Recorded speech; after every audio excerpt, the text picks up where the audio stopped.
Ya, Assalamualaikum warahmatullahi wabarakatuh. Terima kasih teman-teman. Jadi untuk pertemuan ini saya lakukan dengan rekaman video atau secara daring asinkron ya teman-teman ya. Karena memang ada beberapa hal yang memang harus saya selesaikan sehingga untuk pertemuan ini saya tidak di kelas. Namun teman-teman saya pesan tetap bersemangat bahwa materi ini tidaklah sulit insya Allah selama teman-teman menyimak apa yang menjadi materi ini, dan teman-teman juga silakan mencari perluasan materi atau tutorial dari sumber-sumber yang lain sehingga Anda bisa belajar secara mandiri. Oke, kita lanjutkan pertemuan kita yang kedua di analisis algoritma. Kita membahas tentang fungsi langkah atau fungsi yang mengilustrasikan berapa step sih algoritma itu berjalan dengan parameter n input. Jadi fungsi langkah ini menjadi dasar dalam menentukan kompleksitas waktu dan kompleksitas ruang menggunakan fungsi terhadap n inputnya ya.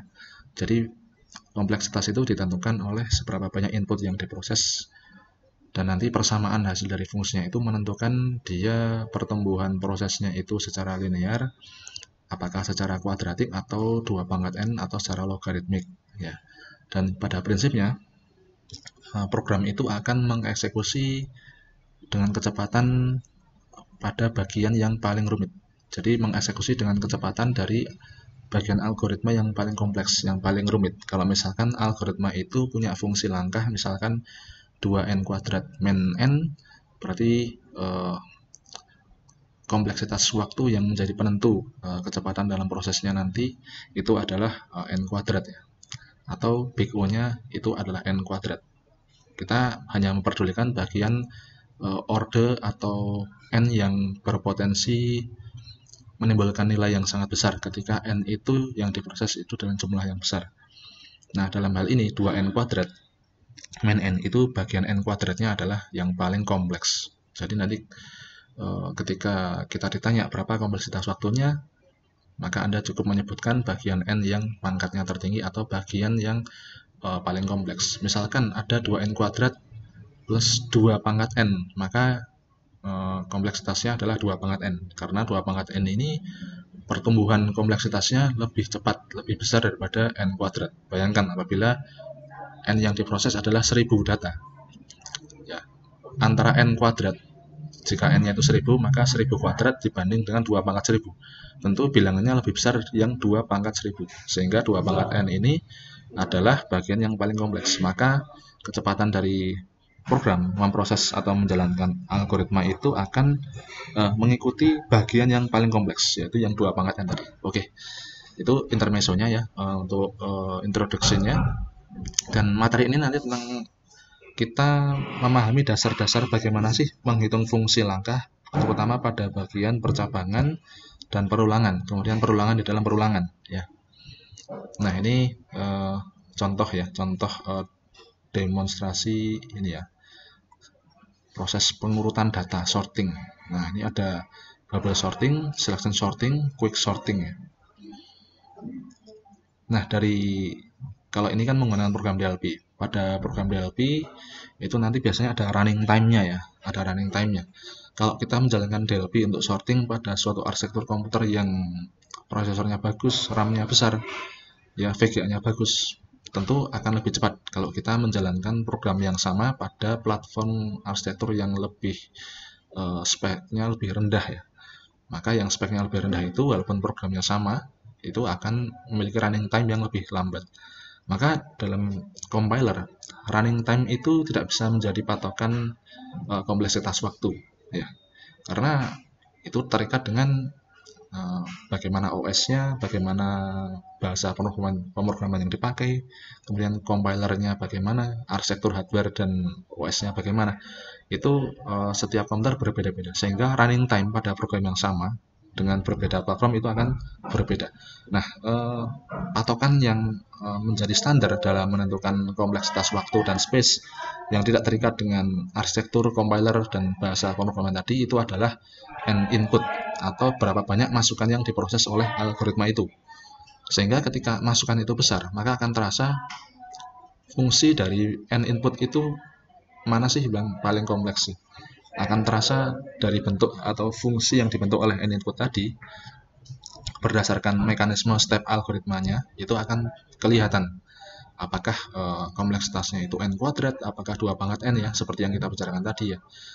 Nah, dari situ kita bisa membuat grafik. Nah, kalau grafiknya itu ketika pertambahan datanya sedikit, dia sudah menuju pada bagian yang sangat tinggi sekali, berarti dia kompleksitasnya tinggi. Nah, contohnya grafik 2 pangkat n dan juga grafik n kuadrat ya. Tentu grafik n kuadrat ini kompleksitasnya cukup tinggi, tapi lebih tinggi lagi yang 2 pangkat n. Ya, karena 2 pangkat n ini baru pertambahan sedikit, dia waktu yang dibutuhkan, kompleksitas waktunya lebih besar daripada yang n kuadrat. Begitu teman-teman. Nah, algoritma itu dikatakan efisiensi ya, itu berdasarkan time dan space-nya. Nah, time dan space itu kita bisa tahu apabila kita memahami bagaimanakah step by step-nya, bagaimanakah dari step algoritmanya atau proses berjalannya algoritma itu nanti bisa terbentuk fungsi terhadap n input ya. Yang saya maksud fungsi terhadap n input itu kita mengolah atau menganalisis bagaimana jalannya algoritma itu ya. Kemudian nanti ketahuan, untuk algoritma ini ketika melakukan dari awal sampai akhir data diproses itu berapa kalinya n sih. Nah, berapa kalinya n itu adalah fungsi yang melambangkan suatu kompleksitas waktu dan kompleksitas ruang ya. Nah, sebenarnya kompleksitas ruang nanti akan kita bahas, ada waktunya tersendiri. Tapi di sini saling berhubungan. Jadi kompleksitas ruang itu hanya memperhatikan berapa sih variabel yang digunakan, kemudian nanti ketika proses misalkan sum sama dengan sum plus array index of i. Nah, pertambahan space yang dibutuhkan tuh berapa? Apakah hanya bertambah 1 atau bertambah banyaknya array-nya? Nah, itulah yang membedakan di dalam kompleksitas space. Dengan kompleksitas waktu kita harus mengukur semua mekanisme atau step dari algoritmanya, lalu kita bentuk dalam fungsi terhadap n input, sehingga akan kelihatan bentuk fungsinya adalah n kuadrat atau 2 pangkat n atau dan sebagainya. Nah, kemudian running time dari suatu algoritma adalah fungsi dari jumlah inputnya ya. Jadi ya, running time di sini bukan running time yang tergantung pada platform, tapi running time yang memang hanya dipengaruhi dari jumlah inputnya ya. Jadi running time ini ditentukan dari fungsi terhadap banyaknya n inputnya ya. Oke, nanti akan ketahuan ya dari contoh-contohnya ya. Nah, bagaimanakah pengukuran running time itu ya? Running time suatu algoritma itu berbeda-beda tergantung pada banyaknya input yang diberikan. Apakah inputnya itu sekian, n itu 1000 atau n itu 1 juta, atau jenis input itu yang diberikan itu misalkan ya image, ataukah jenis input yang diberikan itu hanyalah integer, array of integer. Tentu itu berbeda. Kalau image itu kan ya data multimedia ya, tentu runningnya lebih lama daripada kita memasukkan bilangan integer. Nah, dengan demikian pengukurannya dihitung sebagai fungsi dari besarnya input yang diberikan. Jadi banyaknya input yang diberikan ini menentukan bagaimana sih nanti bentuk step algoritmanya dalam bentuk fungsi terhadap n, gitu ya. Nah, faktor-faktor apa saja yang mempengaruhi efisiensi algoritma ya? Diantaranya adalah kecepatan. Nah, kecepatan ini ditentukan oleh banyaknya langkah. Banyaknya langkah ini tergantung dari n input yang diproses oleh algoritma itu. Kemudian tipe datanya, integer atau float ya. Float ini lebih besar karena ada pecahan desimalnya, tentu ini lebih lama ya diproses daripada integer. Kemudian operatornya, apakah operatornya minus, tambah, atau perkalian atau perpangkatan ya, ini juga menentukan kecepatannya. Kemudian space ya, alokasi memori. Semakin banyak n yang diproses, maka alokasi memorinya juga atau kebutuhan memorinya juga semakin kompleks. Nah, ukuran n input size ini menggunakan notasi n yang kita samakan ya, persepsinya kita gunakan n ini sebagai notasi untuk melambangkan ukuran input. Nah, contohnya pada pengurutan atau sorting, ukuran n ini menyatakan banyaknya bilangan yang diurutkan. Nah, dengan demikian itu bisa digunakan untuk menganalisis bagaimanakah proses eksekusi suatu algoritma dan menghitung banyaknya operasi dasar, banyaknya kemungkinan n itu bisa diurutkan, ya, itu dibagi dalam 4 kondisi. Kondisinya ini adalah every case. Every case ini gabungan semua worst case, average case, dan best case ya. Kemudian yang worst case ini apabila misalkan dalam algoritma pencarian kita menemukan bagian yang ditemukan itu di bagian paling belakang suatu array. Berarti itu kasus yang terburuk. Artinya kita mencari tapi ternyata yang dicari di paling belakang. Berarti waktunya paling lama kan? Berarti adalah kasus terburuk ya, worst case. Kemudian average case. Average case ini adalah kasus yang ditemukan misalkan di tengah-tengah ya, antara best case dan worst case. Jadi kalau yang best case itu ketika kita mencari suatu data di dalam array itu langsung ketemu di indeks array pertama.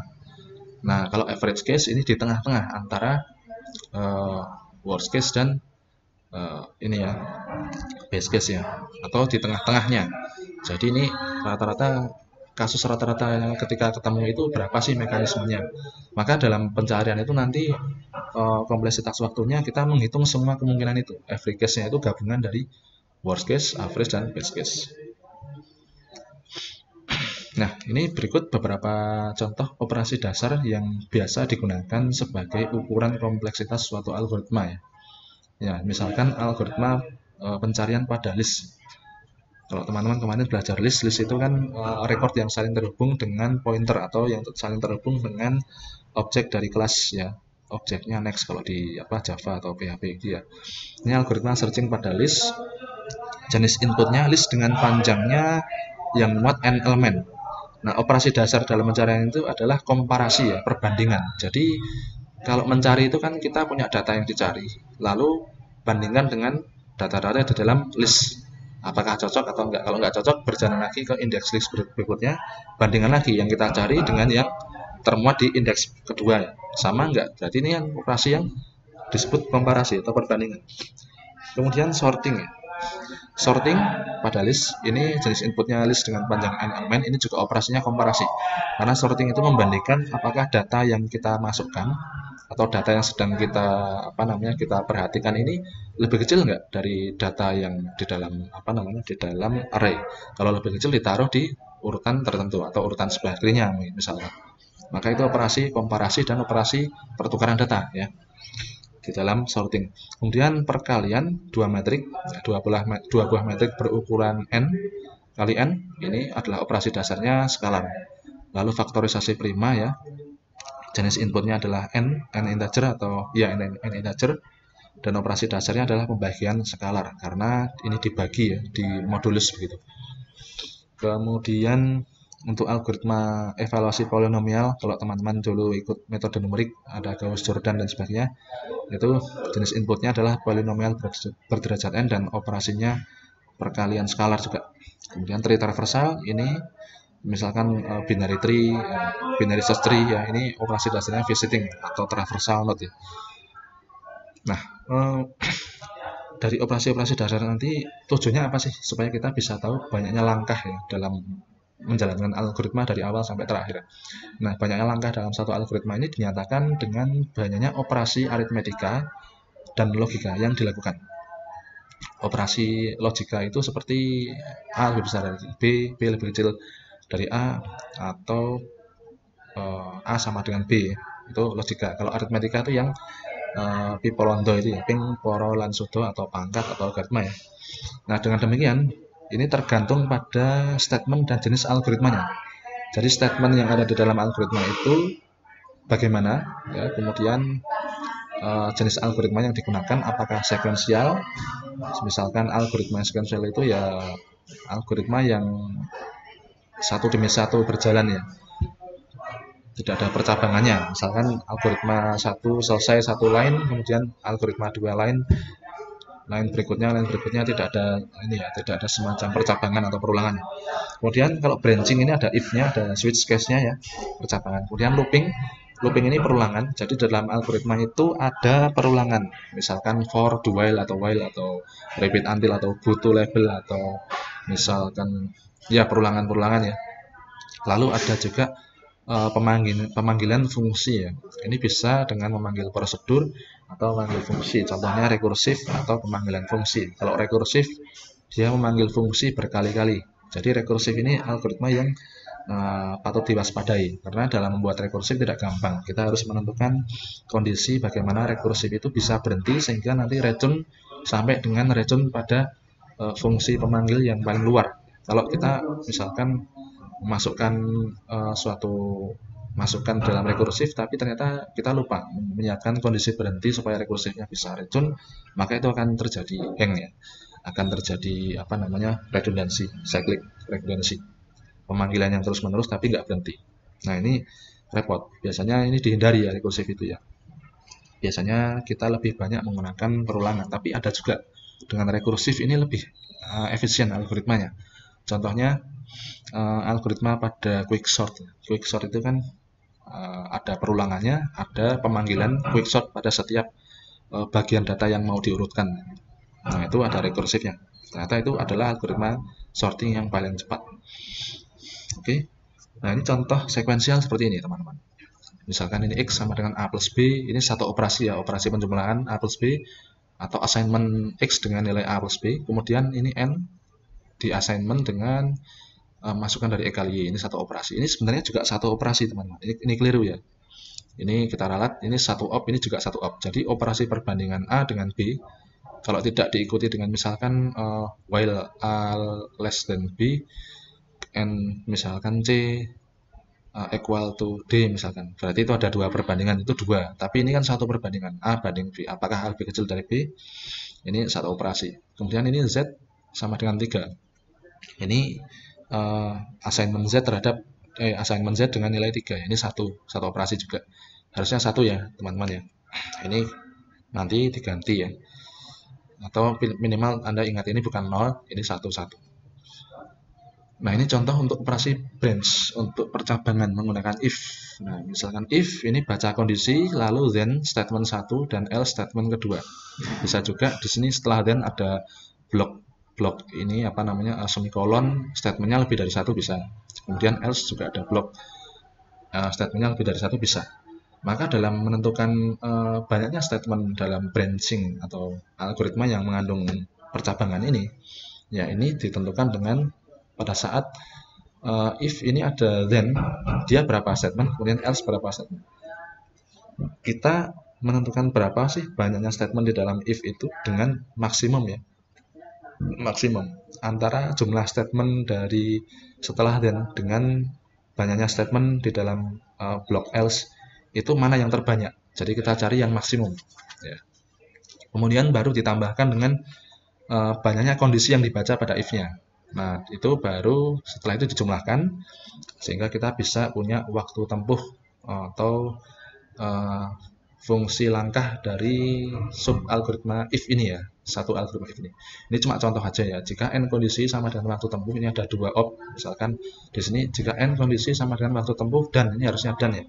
Kalau faktanya supaya 2 op, ini n sama dengan waktu dan misalkan kecepatan sama dengan kecepatan apa misalkan. Ada 2 kondisi yang terbaca, ini 2 op. Ini cuma perumpamaan aja ya. Kemudian n sama dengan waktu tempuh statement 1, ini ada 5 operasi, ini cuma contoh. Di sini harusnya ada 5 pernyataan ya. Kalau realnya supaya ini 5 op, tapi ini cuma contoh aja ya. Kemudian ini juga misalkan n S2 sama dengan waktu tempuh statement kedua. Ini 3 op. Nah, ini sebenarnya gini, maksudnya jika ini maka S1, jika tidak atau else-nya itu S2. Ini sebenarnya then ya. S1-nya itu yang setelah then. Kemudian S2-nya itu setelah else. Sehingga untuk menghitung banyaknya berapa langkah pada algoritma di dalam if itu kita gunakan max antara setelah then dan setelah else. Mana pernyataan yang paling banyak? Nah, misalkan ini ceritanya setelah then. If then ini ya. Yang S1 ini misalkan ada 5 statement, berarti S1-nya yang paling banyak. Karena yang setelah else atau S2-nya cuma 3 statement misalkan. Berarti yang diambil yang terbanyak 5. Kemudian tambahkan dengan pembacaan kondisinya. Misalkan pembacaan kondisinya ada 2, berarti 2 tambah 5, 7. Gitu ya. Kemudian pada looping atau iterasi atau perulangan. Ya, ini misalkan yang dicontohkan adalah for, dari var dengan nilai awal sampai dengan nilai akhir, lalu stepnya apakah increment atau kenaikan perulangannya itu plus 1 atau plus 2 ya, setiap 2 atau setiap 1, lalu dia menjalankan statement. Nah, di dalam perulangan ini ada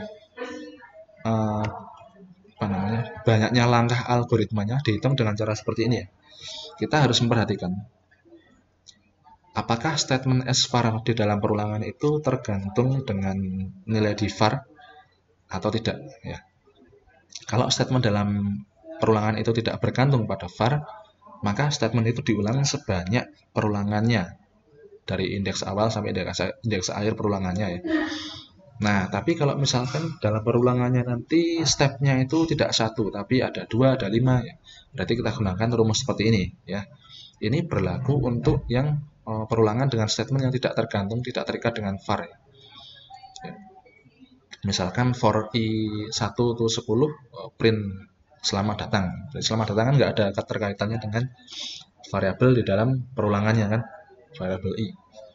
Nah, ini banyaknya perulangan untuk statement selamat datang, print selamat datang tadi itu adalah akhir kurangi awal dibagi dengan step plus 1 karena integer ya. Berarti 10 kurangi 1 dibagi 1 tambah 1, berarti 10 ya.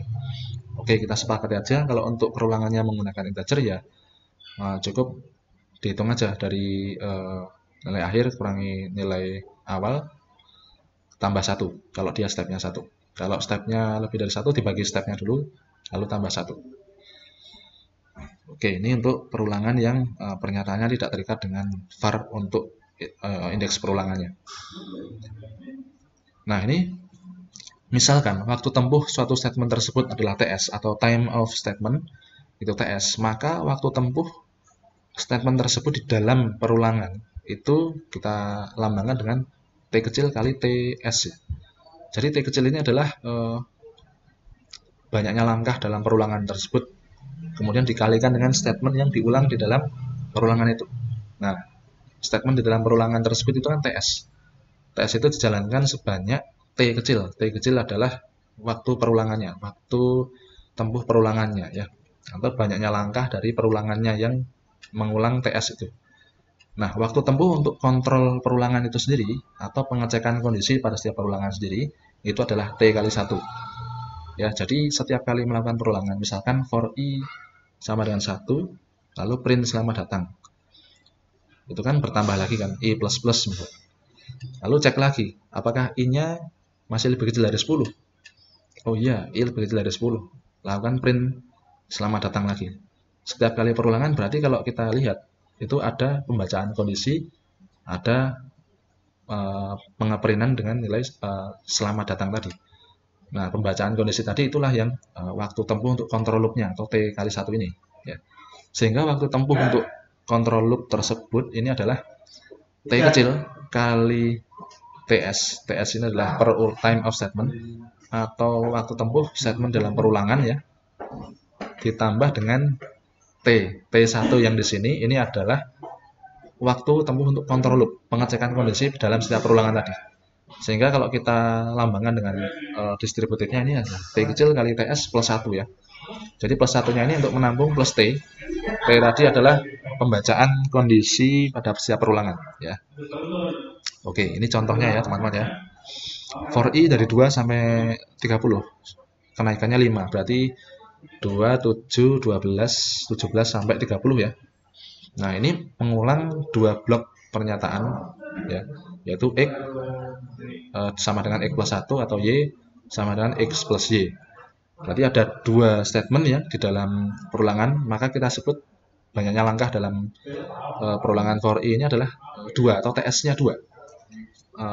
Waktu tempuh statement di dalam perulangannya ada 2 ya, karena ada 2 statement. Kemudian, berapa waktu tempuhnya?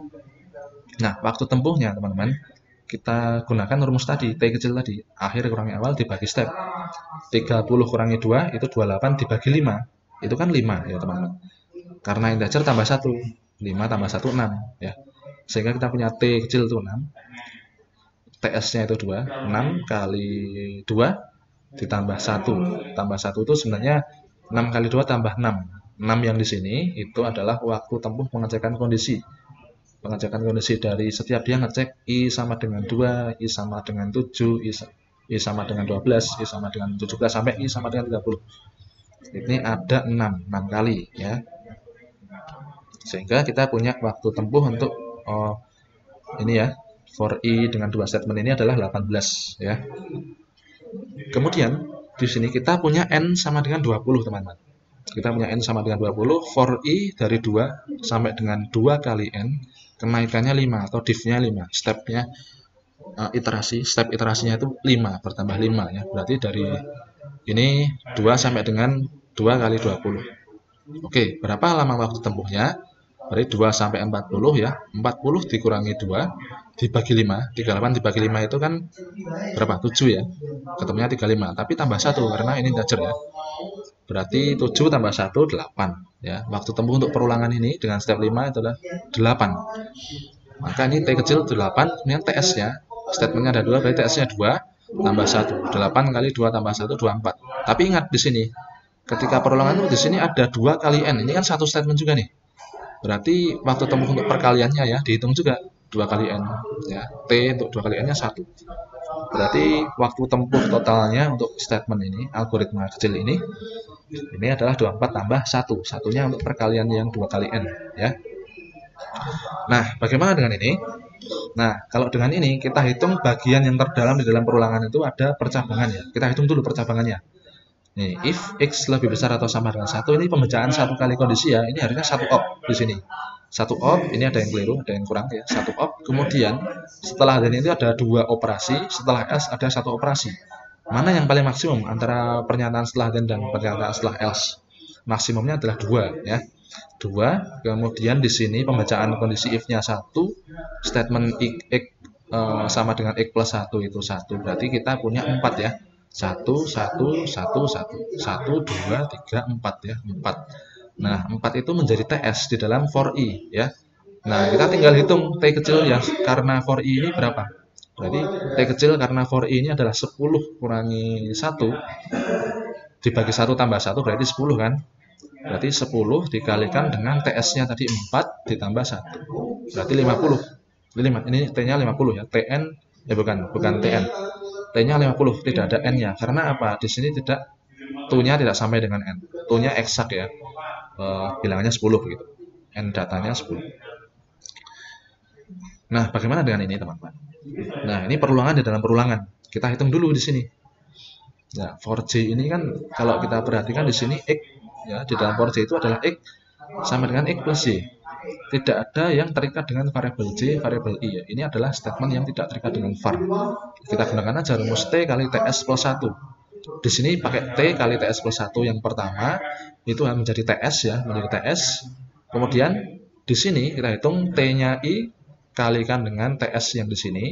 TS ini tambah 1 nanti ya. Kita hitung dulu yang di sini. Oke, di sini berarti 10 kurangi 1 dibagi 1 tambah 1 itu 10, kalikan dengan ini statementnya adalah 1 ya, tambah 1 20. Nah, 20 ini menjadi TS dari yang di sini ya. Ini TS-nya 20. Oke, kita sekarang konsen ke for I-nya. Nah, untuk for I-nya ini juga 10 teman-teman ya. 10 kalikan dengan tadi berapa tadi? Tadi ini ya tidak ada catatannya ya, saya lupa juga. Ini TS-nya ini T-nya ini 10, TS-nya 1 tambah 1 ya, berarti 10 kali 20 ya, ini 20. TS-nya 20. Nah, ini 10 juga. 10 kali TS-nya ini 20 tambah 1. Ya, 21 kali 10, 210 ya, teman-teman ya. 210 coba kita lihat. Nah, untuk T4J-nya, T4J kita hitung dengan ini ya. 10 kurangi 1 plus 1 dikalikan dengan TS-nya tadi 1 ya. Karena perulangan di dalam 4J-nya 1. Kemudian tambah 1 untuk waktu kontrol 4J. Berarti ini 10 kalikan 1 tambah 1 20 ya. Kemudian ini T4J ini menjadi TS untuk for I, sehingga kita punya TI. TI-nya kita hitung dulu. TI-nya ini adalah 10 min 1 plus 1 ya. Kalikan dengan T4J-nya. T4J-nya ini adalah TS pada T4I. Ini 20. Tambah 1. Satunya ini adalah T untuk perulangan pada for I. Berarti ini 10 kali 21, 210. Nah, jadi kuncinya kita hitung dulu for terdalam. Ya, ini for J, lalu TS adalah waktu tempuh statement untuk dalam for J ya. Nah, ini TS plus 1 nya adalah waktu control loopnya. Kemudian teman-teman, ini adalah untuk yang perulangannya tergantung pada nilai atau perulangannya tergantung pada var dari perulangan yang terluar ya. Perhatikan teman-teman, di sini kita nanti menghitungnya tetap dari perulangan yang terdalam ya. Kalau perulangannya tergantung pada perulangan yang terluar, maka kita tidak langsung menghitung for J. Kita hitung dulu J setiap J-nya ya. T pada setiap J-nya ya. Karena nanti J-nya itu akan bergantung nilai I yang mengulang si for J-nya itu. Ini for I sama dengan 1 sampai dengan 10, X sama dengan X plus 1. For J 1 sampai dengan I. Untuk melakukan Y sama dengan X plus Y dan X sama dengan X plus 1. Nah, kita hitung dulu yang terdalamnya. Yang terdalam ini for J itu ditempuh ya 1 sampai dengan I. Berarti dia ditempuh berdasarkan ini ya. T for J itu TI kali TS plus 1, TS-nya si J 2 ya, 2 plus 1. Nah, TI-nya ini karena tergantung nilai dari I itu masuk di for I atau for di luarnya. Kita tulis saja I di sini. Ya. Ini T for J itu tergantung dari I-nya. Oke, berarti kita hitung I kali 2 plus 1, 3I. Nah, pada saat TI, T setiap I ini bukan T for I ya, T setiap I-nya, karena T for I-nya nanti yang pakai sigma ini. Pada setiap I-nya, ini ada satu statement, kemudian statement dari, atau T for J-nya, ya, T for J-nya 3TI, ditambah 1. Ya, 1 ini apa? 1 itu adalah waktu control loop di pembacaan setiap kondisinya I. Oke, dari sini kita tambahkan ya, berarti dari TI ditambah T for J itu 1 tambah 3I tambah 1, berarti 2 tambah 3I. Nah, dari sini ini kan baru T pada setiap I-nya, padahal I itu berjalan dari 1 sampai dengan 10. Berarti ini kita jumlahkan menggunakan sigma ya. Untuk I sama dengan 1 sampai 10 itu berarti sigma dari 2 plus 3I. Mengapa pakai sigma ini? Sebenarnya tadi yang perulangan tidak tergantung dengan var itu juga pakai sigma, tapi karena tidak ada nilai yang tergantung, langsung kita kalikan saja. Nah, sebenarnya perkalian itu kan juga penjumlahan yang berulang. Nah, kalau sigma ini kan yang di dalam itu kan I-nya bertambah kan, maka kita pakai sigma. Untuk sigma pertama itu I-nya 1, sigma kedua I-nya 2, dan seterusnya. Sehingga menjadi deret aritmatika ya. Jadi 2 plus 3I sigma dari I sama dengan 1 sampai 10. Berarti sama aja kita hitung 2 ditambah 3 ditambah 2 ditambah 3 kali 2 ditambah 2 ditambah 3 kali 3 ditambah 2 kali 3 ditambah 2 ditambah 3 kali 4 dan seterusnya. Nah, itu membentuk suku pertama dalam deret aritmatika. Itu teman-teman bisa pakai rumus dulu di zaman SMA ya. Ini kalau dihitung jumlah total ya, sampai I-nya 10 sampai 2 ditambah 3 kali 10 itu adalah 185. Jadi time waktu langkah atau fungsi kompleksitas waktunya ini, kompleksitas waktunya atau waktu tempuh untuk algoritma ini adalah 185 ya. 185. Nah, ini juga ini bedanya apa dengan yang tadi? Ini 1 sampai 10 ya, eksak ya. Ini pakai N. Nah, maka ini nanti kompleksitas waktunya dalam variabel N. Tidak langsung ketemu nilainya 10 atau berapa atau 185. Ini dalam bentuk N. Nah, ini untuk for I 1 sampai dengan N dengan statement X sama dengan X plus 1, berarti ini kalau kita lihat ini integer kan, T kecil untuk for I-nya itu adalah N min 1 dibagi 1 plus 1 ya, berarti N gitu aja ya. N kali TS plus 1, TS-nya 1. 1 ditambah 1 untuk control loop, berarti N kali 1 plus 1 atau 2N. Nah, di sini berarti Tn-nya adalah 2N, teman-teman. Ini ya. Jadi TS adalah waktu tempuh statement yang hanya ada 1 ini. Kemudian plus 1 ini adalah control loop untuk T ketika looping dari 1 sampai dengan N ya.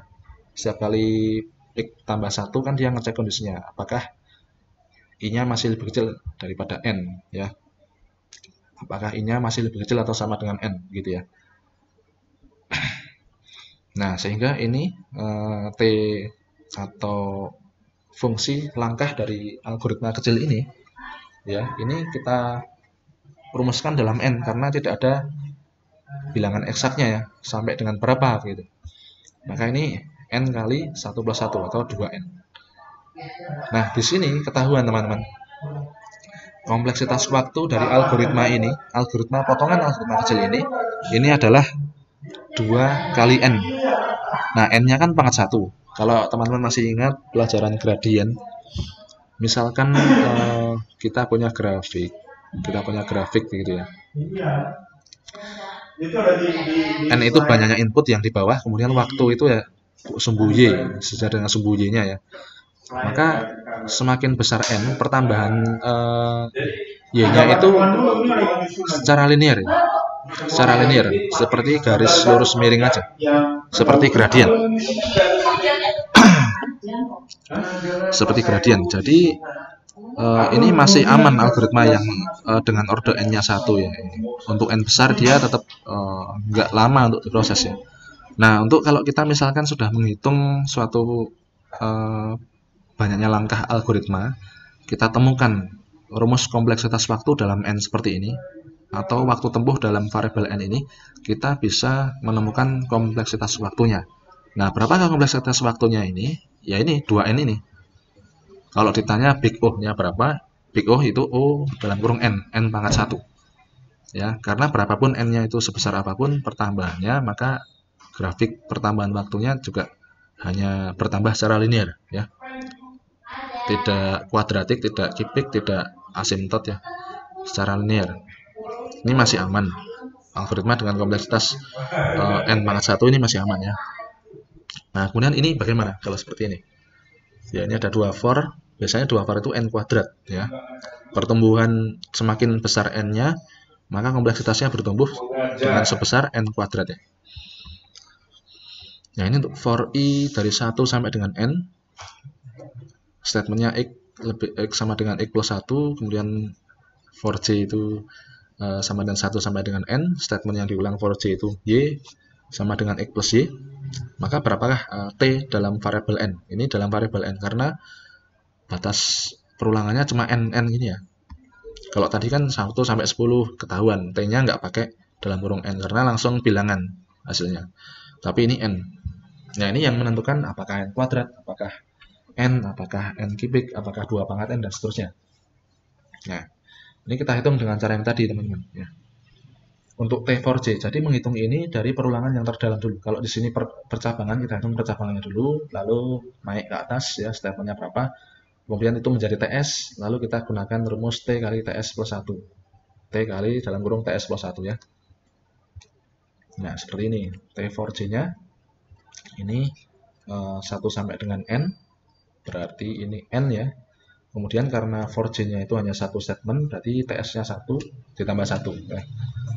Untuk T for J-nya adalah 2N. Kemudian setelah ini 2N ya, T for J 2N. Ini ada satu statement dari I. Berarti 2N plus 1. Ya. T for J 2N plus 1.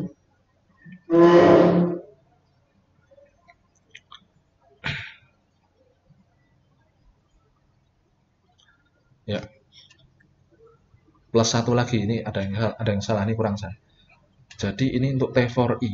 Untuk T for I ini ada T for J dan satu statement di dalam I. Berarti tadi 2N ditambah 1 untuk statement atau waktu tempuh kontrol loopnya I. Ya. Harusnya ini berarti 2N plus 2. Jadi N kali 2N plus 2 ya. N kali 2N plus 2. 2N kuadrat plus 2N. Bukan 2N kuadrat plus N. Ini salah saya. Ini saya ralat ya, ini 2N kuadrat plus 2N. Jadi waktu tempuh total dari algoritma kecil tadi dengan 2 for yang berlapis itu adalah 2N kuadrat plus 2N. Kalau ditanya big O-nya berapa? Big O-nya Anda ambil aja yang bagian yang paling kompleks ini, yaitu N kuadrat. O dalam kurung N kuadrat. Karena berapapun nilai N yang dimasukkan, sebesar apapun nilai N yang dimasukkan itu tidak akan lebih besar dari N kuadrat, karena kompleksitas dari algoritma itu adalah 2N kuadrat ya. Sehingga ketika nanti program itu memproses algoritma ini, dia kecepatannya akan mengikuti bagian yang diproses yang paling kompleks, yaitu yang n kuadrat ini ya. Sehingga ketika ditanya big O-nya berapa, ini n kuadrat. Ya kalau kita gambarkan ke dalam kurvanya ya sama seperti persamaan y sama dengan x kuadrat, hanya di sini adalah n kuadrat ya. Sumbu yang sejajar dengan sumbu x-nya itu n, kemudian yang sejajar dengan sumbu y-nya itu adalah waktunya. Jadi pertambahan waktunya itu pertambahan apa namanya? Datanya itu akan menghasilkan y atau waktu secara kuadratik. Ya, sebagaimana y sama dengan x kuadrat. Kemudian ini ya. Nah, ini untuk for di dalam for, di mana for terdalamnya terikat dengan variabel dari for yang di luar. Ya, jadi ini berapakah tn-nya? Untuk for i sama dengan 1 sampai dengan n, di mana x sama dengan x plus 1, lalu for j dari 1 sampai dengan i, y sama dengan x plus y. Jadi for j-nya ini 1 sampai dengan i, tapi for j diulang sebanyak dari i sama dengan 1 sampai dengan n ya. Nah, sama cara mengerjakannya seperti di contoh yang tadi. Pertama kita hitung dulu di for j-nya ini. For j-nya ini tergantung ya, untuk waktu tempuhnya itu tergantung dari i. Berarti t kecil untuk for j ini adalah i ya. Karena j-nya dari 1 sampai dengan i. Nanti kita sigmakan seperti tadi caranya. I lalu berapakah banyak statement di dalam for j-nya? Ada 1 ya. Ada 1 statement, kemudian ditambah 1 untuk control loop di dalam for j-nya ya. Berarti kita punya i kali 1 plus 1. Nah, untuk t for j ini adalah 2i ya. Kondisi di dalam for j itu pada setiap j-nya itu adalah 2i. Nah, kemudian kita masuk ke dari sini, dari for j ini masuk ke t for i ya. Untuk t for i berarti kita punya t kecil i ya, atau waktu tempuh dari perulangan i atau for i-nya. Kemudian yang itu dikalikan dengan ts plus 1. Nah, ts-nya itu karena di dalam for i itu ada t for j, di dalam for i itu ada t for j ya, dan juga ada satu statement di dalam for i ini ada salah lagi nih saya. Berarti ini ti-nya itu n, kemudian t for j-nya itu adalah 2n ditambah 1 ya. 1 itu adalah statement yang ini, yang ada di dalam for i-nya, tapi di luar for j. Tambah lagi dengan 1 untuk waktu tempuh control loop. Berarti ini harusnya 2n plus 1 plus 1 lagi. Saya keliru, saya kurang 1 ya. Berarti ini n kali 2n ditambah 2 ya. Berarti kita punya 2n kuadrat tambah 2n. Begitu teman-teman ya. 2n kuadrat tambah 2n. Jadi ini big O-nya juga sama seperti tadi, n kuadrat.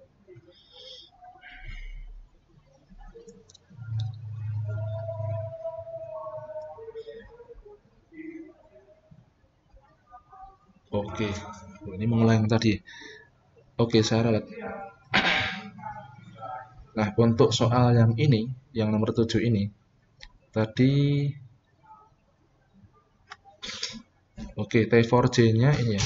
Saya keliru ya, saya ke previous yang sebelumnya tadi, mengulang lagi. Oke, ini saya ulangi untuk soal nomor 7 ini. Ini mirip ya.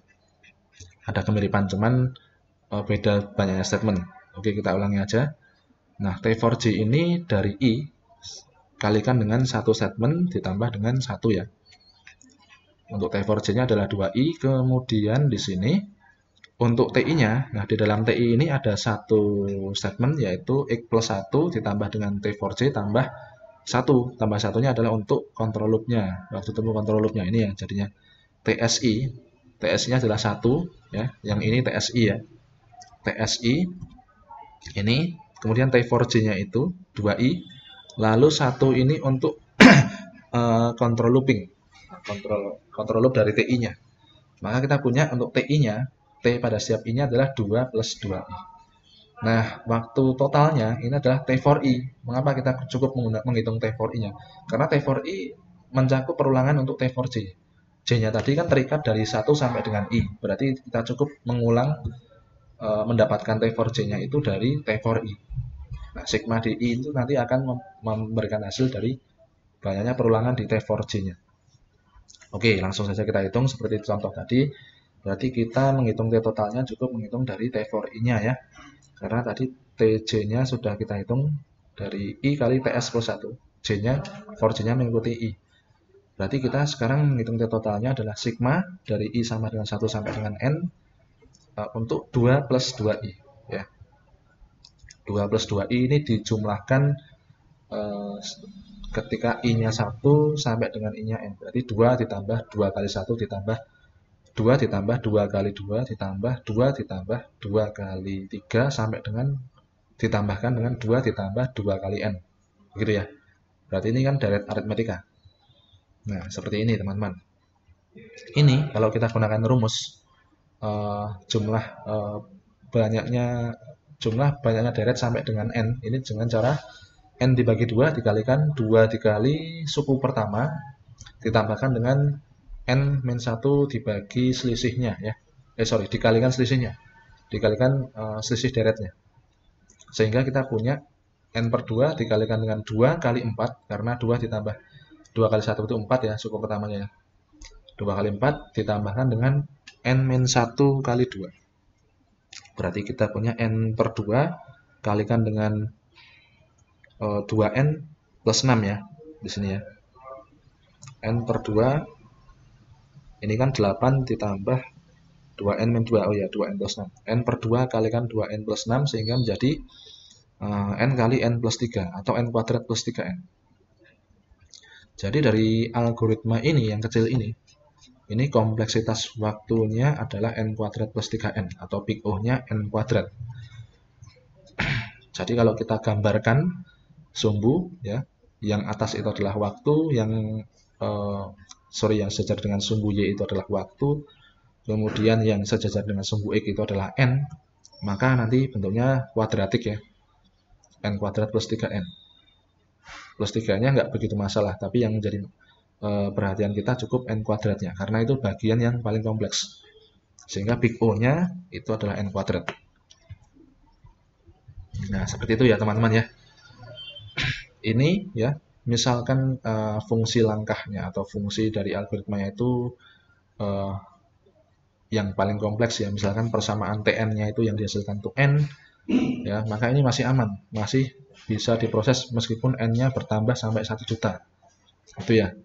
Nah, ketika N2 log N ini masih juga cukup waktu lah. Kemudian ketika N kuadrat, nah ini seiring dengan kompleksitas waktunya atau hasil dari fungsi langkahnya tadi itu N kuadrat dengan N yang besar, maka waktu tempuhnya itu semakin besar. Tadinya second ini jadi 12 hari.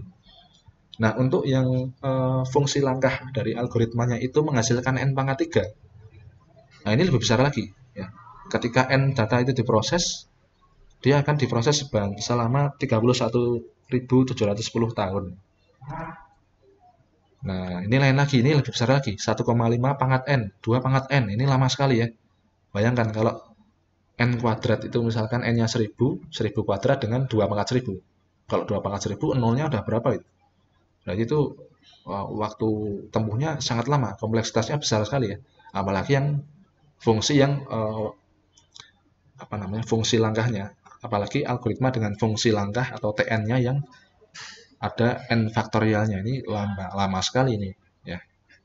Jadi efisiensi algoritma ditentukan bagaimanakah fungsi langkah dari algoritma itu ya dalam variabel N input.